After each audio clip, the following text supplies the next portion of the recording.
सभी साईं भक्तों को ओम साईं राम।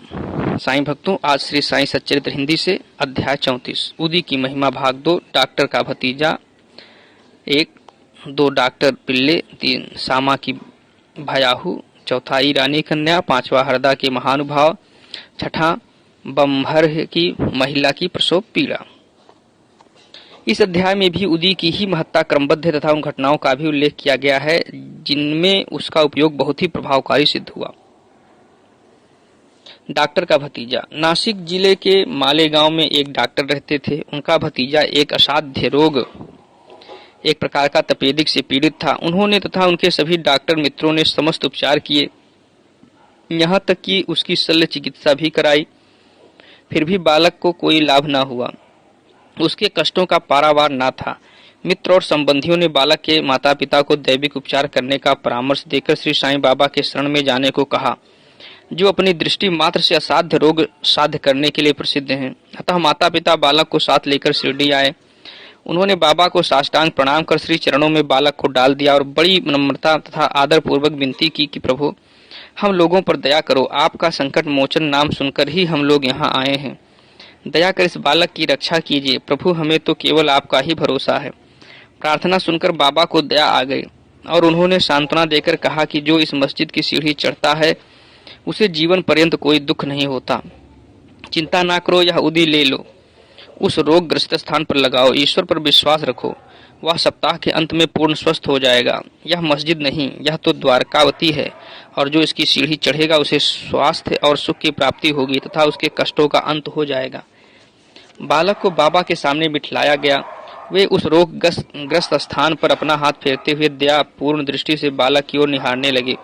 रोगी अब प्रसन्न रहने लगा और उदी के लेप से बालक थोड़े समय में ही स्वस्थ हो गया। माता पिता अपने को बाबा का ऋणी और कृतज्ञ मानकर बालक को लेकर शिरडी से चले गए। यह लीला देखकर बालक के काका को, जो डॉक्टर थे, महान आश्चर्य हुआ तथा उन्हें भी बाबा के दर्शनों की तीव्र उत्कंठा हुई। इसी समय जब वे कार्यवश बंबई जा रहे थे तभी मालेगांव और मनमाड़ के निकट किसी ने बाबा के विरुद्ध उनके कान भर दिए। इस कारण वे शिरडी जाने का विचार त्याग कर सीधे बंबई चले गए। वे अपनी शेष छुट्टियां अलीबाग में व्यतीत करना चाहते थे, परंतु बंबई में उन्हें लगातार 3 रात्रियों तक एक ही ध्वनि सुनाई पड़ी कि क्या अब भी तुम मुझ पर अविश्वास कर रहे हो। तब डॉक्टर ने अपना विचार बदलकर शिरडी को प्रस्थान करने का निश्चय किया। बंबई में उनके एक रोगी को सांसर्गिक ज्वर आ रहा था, जिसका तापक्रम कम होने का कोई लक्षण दिखाई न देने के कारण उन्हें ऐसा लग रहा था कि कहीं शिरडी की यात्रा स्थगित न करनी पड़े। उन्होंने अपने मन ही मन एक परीक्षा करने का विचार किया कि यदि रोगी आज अच्छा हो जाए तो कल ही मैं शिरडी के लिए प्रस्थान कर दूंगा। आश्चर्य है कि जिस समय उन्होंने यह निश्चय किया, ठीक उसी समय से ज्वर में उतार होने लगा और ताप क्रमशः सामान्य स्थिति पर पहुंच गया। तब वे अपने निश्चयानुसार शिरडी पहुंचे और बाबा का दर्शन कर उन्हें प्रणाम किया। बाबा ने उन्हें कुछ ऐसे अनुभव दिए कि वे सदा के लिए उनके भक्त हो गए। डॉक्टर वहां 4 दिन ठहरे और उदी तथा आशीर्वाद प्राप्त कर घर वापस आ गए। एक पखवाड़े में ही पदोन्नति पाकर उनका स्थानांतरण बीजापुर को हो गया। भतीजे की रोग मुक्तता ने उन्हें बाबा के दर्शनों का सौभाग्य दिया तथा शिरडी की यात्रा ने उनकी श्री साईं के चरणों में प्रगाढ़ प्रीति उत्पन्न कर दी। डॉक्टर पिल्ले बाबा के एक निष्ठ भक्त थे। इसी कारण वे उन पर अधिक स्नेह रखते थे और उन्हें सदा भाऊ कहकर पुकारते तथा हर समय उनसे वार्तालाप करके प्रत्येक विषय में परामर्श भी लिया करते थे। उनकी सदैव यही इच्छा रहती है कि वे बाबा के समीप ही बने रहें। एक बार डॉक्टर पिल्ले को नासूर हो गया। वे काका साहेब दीक्षित से बोले कि मुझे असह्य पीड़ा हो रही है और मैं अब इस जीवन से मृत्यु को अधिक श्रेयस्कर समझता हूँ। मुझे ज्ञात है कि इसका मुख्य कारण मेरे पूर्व जन्मों के कर्म ही हैं। जाकर बाबा से कहो कि वे मेरी यह पीड़ा अब दूर करें। मैं अपने पिछले जन्म के कर्मों को अगले 10 जन्मों में भोगने को तैयार हूँ। तब काका दीक्षित ने बाबा के पास जाकर उनकी प्रार्थना सुनाई। साईं तो दया के अवतार ही हैं, वे अपने भक्तों के कष्ट कैसे देख सकते थे। उनकी प्रार्थना सुनकर उन्हें भी दया आ गई और उन्होंने दीक्षित से कहा कि पिल्ले से जाकर कहो कि घबराने की ऐसी कोई बात नहीं। कर्मों का फल 10 जन्मों में क्यों भुगतना पड़ेगा, केवल 10 दिनों में ही गत जन्मों के कर्म फल समाप्त हो जाएंगे। मैं तो यहाँ तुम्हें धार्मिक और आध्यात्मिक कल्याण देने के लिए ही बैठा हूँ। प्राण त्यागने की इच्छा कदापि न करनी चाहिए। जाओ किसी की पीठ पर लाद कर उन्हें यहाँ ले आओ, मैं सदा के लिए उनके कष्टों से छुटकारा कर दूंगा। तब उसी स्थिति में पिल्ले को वहां लाया गया। बाबा ने अपने दाहिने ओर उनके सिरहाने अपनी गादी देकर सुख से लिटाकर कहा कि इसकी मुख्य औषधि तो यह है कि पिछले जन्मों के कर्मफल को अवश्य भोग लेना चाहिए, ताकि उनसे सदैव के लिए छुटकारा हो जाए। हमारे कर्म ही सुख दुख के कारण होते हैं, इसलिए जैसी भी परिस्थिति आए उसी में संतोष करना चाहिए। अल्लाह ही सबके फल देने वाला है और वही सबका रक्षण करता है। ऐसा विचार कर सदैव उनका ही स्मरण करो, वे ही तुम्हारी चिंता दूर करेंगे। तन मन धन और वचन द्वारा उनकी अनन्य शरण में जाओ, फिर देखो कि वे क्या करते हैं। डॉक्टर पिल्ले ने कहा कि नाना साहब ने मेरे पैर में एक पट्टी बांधी है, परंतु मुझे उससे कोई लाभ नहीं पहुंचा। नाना तो मूर्ख है, बाबा ने कहा। वह पट्टी हटाओ, नहीं तो मर जाओगे। थोड़ी देर में ही एक कौवा आएगा और वह अपनी चोंच इसमें मारेगा, तब तुम शीघ्र अच्छे हो जाओगे। जब यह वार्तालाप हो ही रहा था कि उसी समय अब्दुल, जो मस्जिद में झाड़ू लगाने तथा दिया बत्ती आदि स्वच्छ करने का कार्य करता था, वहां आया। जब वह दिया बत्ती स्वच्छ कर रहा था तो अचानक ही उसका पैर डॉक्टर पिल्ले के नासूर वाले पैर पर जा पड़ा।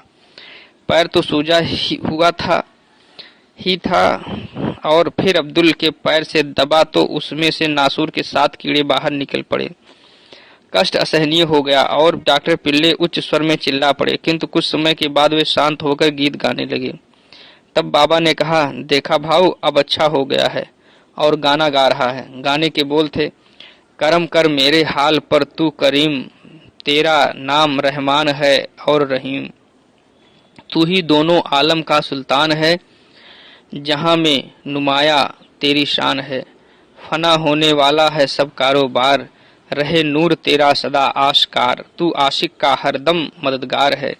फिर डॉक्टर पिल्ले ने पूछा कि वह कौवा कब आएगा और चोंच मारेगा। बाबा ने कहा, रे क्या तुमने कौवे को नहीं देखा? अब वह नहीं आएगा। अब्दुल, जिसने तुम्हारा पैर दबाया, वही कौवा था। उसने चोंच मारकर नासूर को हटा दिया। वह अब फिर से क्यों आएगा? अब जाकर वाड़े में विश्राम करो, तुम शीघ्र ही स्वस्थ हो जाओगे। उदी लगाने और पानी के साथ पीने से बिना किसी औषधि या चिकित्सा के वे 10 दिनों में ही निरोग हो गए, जैसा कि बाबा ने उनसे कहा था। शामा के छोटे भाई की पत्नी भयाहू।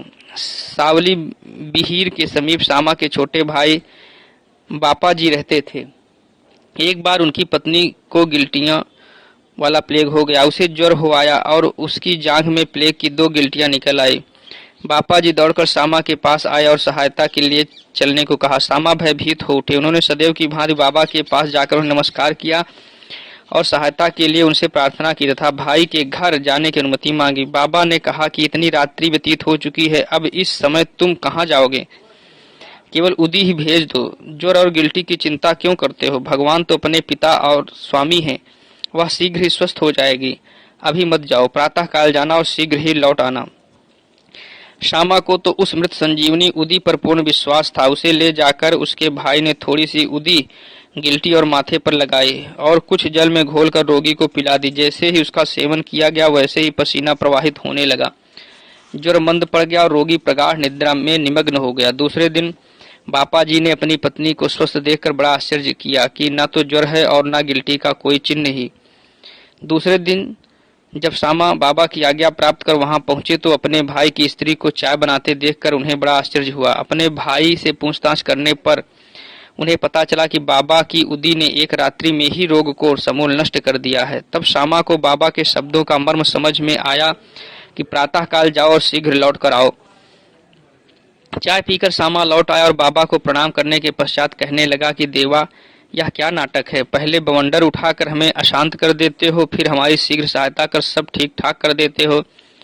बाबा ने उत्तर दिया कि तुम्हें ज्ञात होगा कि कर्म पथ अति रहस्यपूर्ण है। यद्यपि मैं कुछ भी नहीं करता, फिर भी लोग मुझे ही कर्मों के लिए दोषी ठहराते हैं। मैं तो एक दर्शक मात्र ही हूँ। केवल ईश्वर ही एक सत्ताधारी और प्रेरणा देने वाले हैं।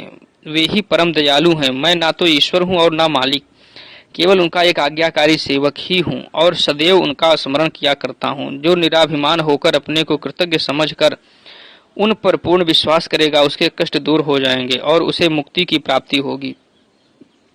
ईरानी कन्या। अब एक ईरानी भद्र पुरुष का अनुभव पढ़िए।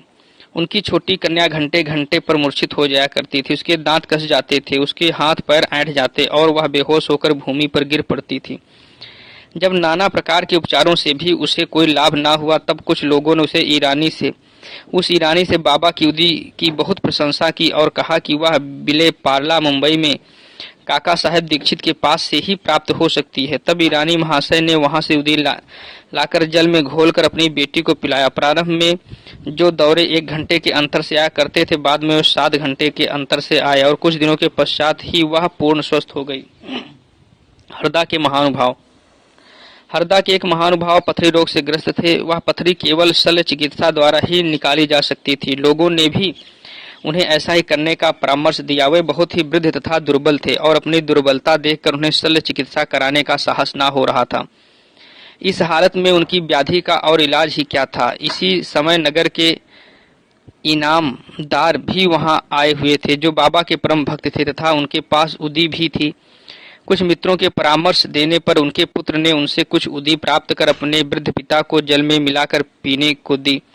केवल 5 मिनट में ही उदी के पेट में जाते ही पथरी मल मूत्रेंद्रिय के द्वार से बाहर निकल गई और वह वृद्ध शीघ्र ही स्वस्थ हो गया। बंबई की महिला की प्रसव पीड़ा।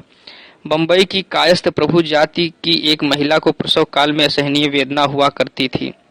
जब वह गर्भवती हो जाती तो बहुत घबराती और किंग कर्तव्य विमूढ़ हो जाया करती थी। इसके उपचारार्थ उनके एक मित्र श्री राम मारुति ने उसके पति को सुझाव दिया कि यदि इस पीड़ा से मुक्ति चाहते हो तो अपनी पत्नी को शिरडी ले जाओ। पुनः जब उनकी स्त्री गर्भवती हुई तो वे दोनों पति पत्नी शिरडी आए और वहां कुछ मास ठहरे। वे बाबा की नित्य सेवा करने लगे। उन्हें बाबा के सत्संग का भी बहुत लाभ हुआ। कुछ दिनों के पश्चात जब प्रसव काल समीप आया, तब सदैव की भांति गर्भाशय के द्वार में रुकावट के साथ अधिक वेदना होने लगी।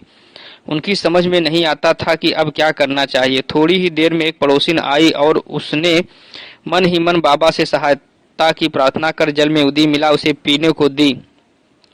तब केवल 5 मिनट में ही बिना किसी कष्ट के प्रसव हो गया। बालक तो अपने भाग्यानुसार ही उत्पन्न हुआ, परंतु उसकी माँ की पीड़ा और कष्ट सदा के लिए दूर हो गए। वे अपने को बाबा का बड़ा कृतज्ञ समझने लगे और जीवन पर्यंत उनके आभारी बने रहे।